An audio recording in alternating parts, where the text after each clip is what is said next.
الحمدللہ رب العالمین والصلاة والسلام علی سید الانبیاء والمرسلین وعلی آلہ واصحابہ اجمعین۔ اللہ تعالیٰ کا بے حد و بے پایاں شکر ہے کہ پروردگار نے خاص طور پر اہل ہندوستان کو ظلم و زیادتی کی سلطنتوں اور ظالم بادشاہوں سے قریب 1 صدی پہلے نجات عطا فرمائی، اور اللہ کے دربار میں ہماری دعا ہے کہ اللہ تعالی ہم اہل ہندوستان کو تا قیام قیامت سلامتی میں، امن و امان میں رکھے، اور ہم پر مہربان سلاطین کو مسلط اور مقرر فرمائے۔ ہندوستان یہ وہ برکت والی زمین ہے اور نعمتوں رحمتوں والا مقام ہے کہ جس کی تعریف احادیث پاک میں بیان کی گئی ہے۔ اس کی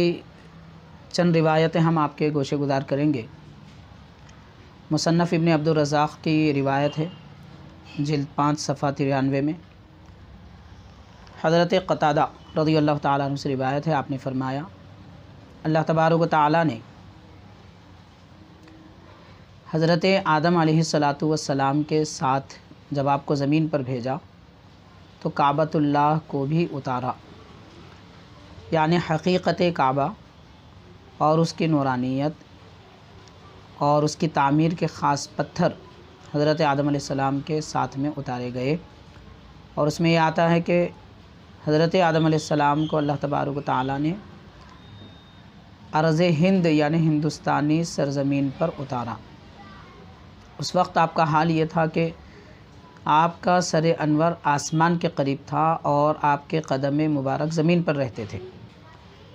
تو آسمان کے قربتوں کی وجہ سے حضرت آدم علیہ السلام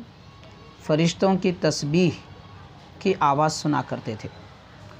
اور حضرت آدم علیہ السلام کے قد مبارک کو دیکھ کر فرشتوں کے دل پر ہیبت طاری ہوتی تھی۔ اللہ تبارک و تعالیٰ نے آپ کا قد مبارک 60 گز کر دیا، جس کی وجہ سے حضرت آدم علیہ السلام کو رنج ہوا کہ فرشتوں کی جو آواز اور تسبیح کی آواز آپ سنا کرتے تھے وہ اب سنائی نہیں دے رہی ہے۔ تو روایت میں آتا ہے فشکا ذلک الی اللہ تعالی قال اللہ تعالی یا آدم انی قد احببت لک بیتا فطف به کما یطاف حول عرشی وصلی عنده کما یصلی عند عرشی۔ اللہ تبارک و تعالی نے فرمایا کہ اے آدم علیہ السلام، میں نے آپ کو زمین پر اتارا اور آپ کے لیے ایک گھر بھی زمین پر اتارا جو میرا گھر ہے، آپ اس کا طواف کیجئے جیسا کہ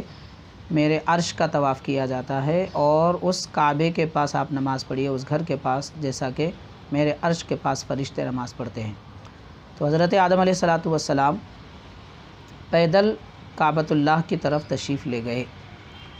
جو ابھی اس کی تعمیر نہیں ہوئی تھی، بعد میں آپ نے اس کی تعمیر کی، لیکن حقیقت کعبہ ارض کعبہ کی طرف آپ تشریف لے گئے۔ جہاں جہاں آپ راستہ اختیار فرمایا، جس سمت کو اختیار فرمایا اور جس جگہ قیام فرما کر آپ نے کھانے پینے کا اہتمام کیا، تناول کیا، وہ مقامات آبادی سے پر ہو گئے، آگے چل کر وہ آبادی بن گئے، یعنی شہر قصبے وغیرہ بنے، اور جس جگہ آپ نے قدم نہیں رکھا وہ مقامات جنگل بن گئے۔ یہ حضرت آدم علیہ السلام کے متعلق روایت میں اس طرح آتا ہے۔ اور یہ بھی حدیث پاک میں آتا ہے، حضرت ابن عباس رضی اللہ تعالیٰ عنہ فرماتے ہیں، یہ المستدرک علی الصحیحین کی روایت ہے۔ حضرت ابن عباس رضی اللہ عنہ نے فرمایا ان اول ما احبط اللہ آدم الی ارض الہند، یعنی اللہ تعالیٰ نے سب سے پہلے حضرت آدم علیہ السلام کو جس طرف اتارا وہ ہندوستان کی سرزمین ہے۔ سرزمین ہند کے متعلق صوفیاء کرام کی ایک بڑی مشہور اور قدیم زمانے کی کتاب ہے جس کا نام قوت القلوب ہے۔ اس کے مؤلف حضرت ابو طالب مکی رحمۃ اللہ علیہ ارشاد فرماتے ہیں وَأَكْثَرُ الْأَبْدَالِ فِي أَرْضِ الْهِنْد، یعنی ہندوستان کی سرزمین میں ابدال زیادہ رہتے ہیں۔ جیسے ابدال اوتاد اللہ تعالیٰ کے مقرب بندے ہیں، تو ابدال کی کثرت ہندوستان میں پائی جاتی ہے۔ اور اسی طرح ہندوستان کے متعلق یہ بھی بیان کیا گیا ہے بستان الواعدین، جو حضرت جمال الدین ابو الفرج ابن جوزی رحمۃ اللہ علیہ کی کتاب ہے۔ آپ نے یہ روایت حضرت وہب بن منبہ رضی اللہ تعالیٰ عنہ سے نقل فرمائی ہے کہ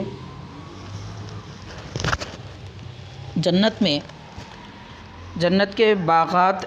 اور اس کی نہریں زمین پر اتاری گئی ہیں، تو اس کے متعلق یہ فرمایا کہ جنت کی 2 نہریں زمین پر اتاری گئی ہیں اور وہ ہندوستان کی سرزمین میں ہیں۔ ان کا نام ہے سیحون اور جیحون، اس کو سیحان اور جیحان بھی پڑھا گیا ہے۔ چنانچہ روایت میں آتا ہے آپ نے یہ فرمایا کہ نہر نیل اور دجلہ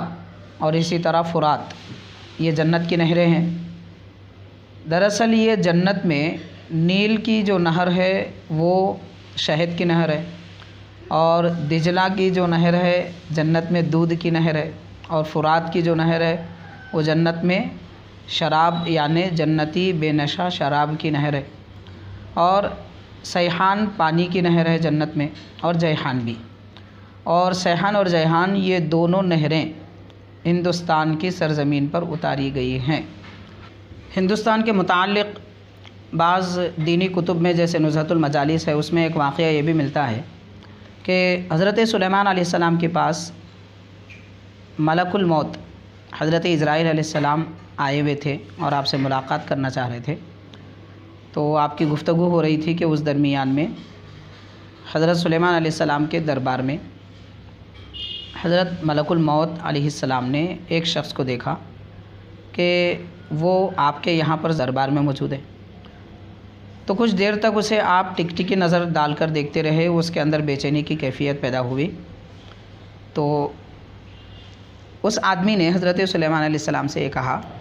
یا نبی اللہ ان لی حاجتاً بیارض الہند فمر الریح ان تحملنی الیہا فی ہذہ الساعہ۔ اس نے کہا کہ اے اللہ کے نبی سلیمان علیہ السلام، میری ایک ضرورت ہے ملک ہندوستان میں، آپ ہوا کو حکم دیجئے کہ وہ مجھے ہندوستان اسی وقت پہنچا دے۔ تو حضرت سلیمان علیہ السلام ملک الموت کو دیکھے تو ملک الموت نے آپ کو دیکھ کر مسکرایا، آپ نے ہوا کو حکم دے دیا اور ہوا اسے وہاں لے کر چلی گئی۔ تو حضرت اسرائیل علیہ السلام سے سیدی سلیمان علیہ السلام نے پوچھا کہ آپ اسے کیوں اتنی ٹکٹکی نظر لگا کر دیکھ رہے تھے؟ تو حاضرین، اسرائیل علیہ السلام نے یہ فرمایا کہ ابھی ایک لمحہ بعد مجھے حکم ہوا ہے کہ میں اس کی روح قبض کروں ملک ہندوستان میں، اور یہ شخص یہاں نظر آ رہا ہے، تو اس لیے میں نے اسے غور سے دیکھا، جس کی وجہ سے اس کے دل میں ایک بے چینی کی کیفیت پیدا ہوئی، اور اس نے آپ سے عرض کیا کہ اسی وقت ہندوستان پہنچا دیں۔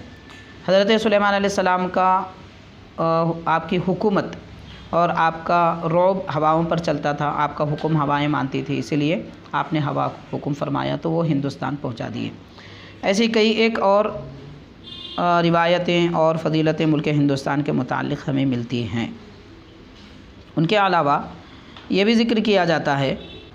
حضرت غلام علی آزاد بلگرامی رحمۃ اللہ علیہ اپنی کتاب سبحۃ المرجان میں لکھتے ہیں، فرمایا کہ اللہ تعالیٰ نے سیدنا آدم علیہ السلام کو بھیج کر ارض ہند میں ملک ہندوستان میں علوم الہیہ مکنونات غیبیہ پھیلائے، اور اس سرزمین کو وافر مقدار میں کثیر برکات اور بہترین خصوصیات عطا فرمائے۔ آپ نے یہ بھی تحریر فرمایا کہ آسمان سے ہندوستان میں اترنے کے بعد حضرت سیدنا آدم علیہ السلام نے 40 حج کیے، اور ہر حج کے بعد دوبارہ ہر سال ہندوستان پلٹ کر آئے، اور آپ نے ہندوستان میں اپنی رہائش کے لیے ایک مکان بنایا تھا۔ یہ بھی ذکر فرمایا جاتا ہے کہ آفتاب نبوت سب سے پہلے ہند میں طلوع ہوا، کیونکہ حضرت آدم علیہ السلام سب سے پہلے ہند میں تشریف لائے۔ سبحۃ المرجان صفحہ 10 میں ہے، اور نبی پاک رحمۃ للعالمین صلی اللہ علیہ وسلم کے نور مبارک کی بابرکت شعاعیں ملک ہندوستان کی سرزمین پر سب سے پہلے طلوع ہوئی، یعنی آپ کے مقدس نور کی شعاعوں سے ہندوستان کی سرزمین سب سے پہلے منور ہوئی ہے۔ چنانچہ آپ فرماتے ہیں، ان الہند ہوا مطلع النور المحمدی کی و مبدأ هذا الفیض السرمدی کی، یعنی ہندوستان نور محمدی علی صاحبہ صلاۃ والسلام کے طلوع کا مقام ہے اور فیض سرمدی کا مبدا اور آغاز کی جگہ ہے۔ اس طرح ہندوستان اللہ تعالیٰ اور اس کے نبی پاک صلی اللہ علیہ وسلم کے پاس محبوب، مقدس، برکت والا مقام ہے۔ اللہ تعالیٰ کا احسان ہے کہ ہم ہندوستانیوں کو پروردگار نے اس مقدس سرزمین میں پیدا فرمایا اور یہاں کی آب و ہوا کی برکتوں سے پرنور رہنے کا موقع عنایت فرمایا۔ اللہ تعالیٰ ہمیشہ اہل ہند کو آباد رکھے، خوش اور سلامت رکھے۔ صلی اللہ تعالی وسلم علی خیر خلقہ سیدنا محمد وعلی آلہ واصحابہ اجمعین والحمد للہ رب العالمین۔